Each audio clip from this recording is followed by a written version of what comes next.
वो कहने लगा, कहा जी 2 लाख नौकरियां मेरे हिस्से में 2000 रही। कहा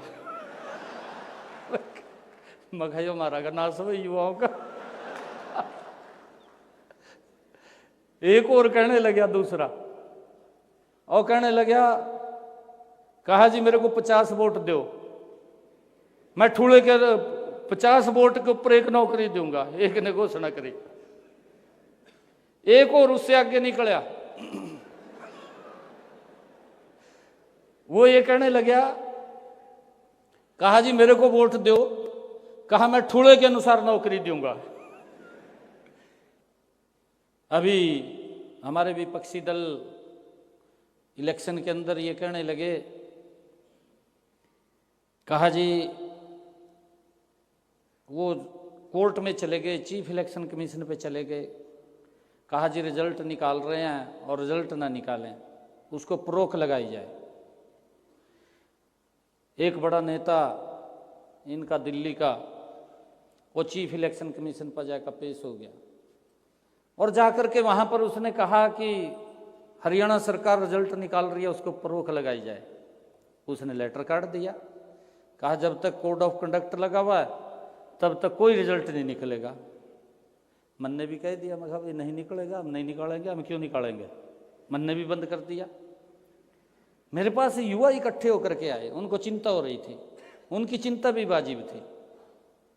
चिंता ये वाजिब थी उनकी, उनका एक प्रत्याशी चुनाव लड़ रहा था, उसने घोषणा कर दी, और मेरे ख्याल से आपके सामने ही लड़ रहा था, एनआईटी से लड़ रहा था।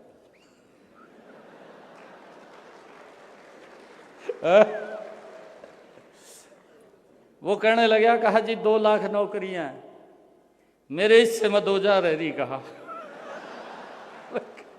मखाइयो मारा का नाश हो युवाओं का। एक और कहने लगा दूसरा, और कहने लगा, कहा जी मेरे को 50 वोट दो, मैं ठूले के 50 वोट के ऊपर 1 नौकरी दूंगा। एक ने घोषणा करी। एक और उससे आगे निकला, वो ये कहने लगा, कहा जी मेरे को वोट दो, कहा मैं ठूले के अनुसार नौकरी दूंगा। कितनी युवाओं को चिंता हुई। चिंता वही होगी भी 2014 से पहले जो स्थिति थी वही स्थिति बनेगी भी, नौकरी नहीं। और मेरे पास इकट्ठे होके आगे काफी संख्या में युवा और कहने लगे, कहा जी रिजल्ट निकाल दो। मैं कभी रिजल्ट तो नहीं निकाल सकता, परंतु मैं एक वायदा आपसे करता हूं।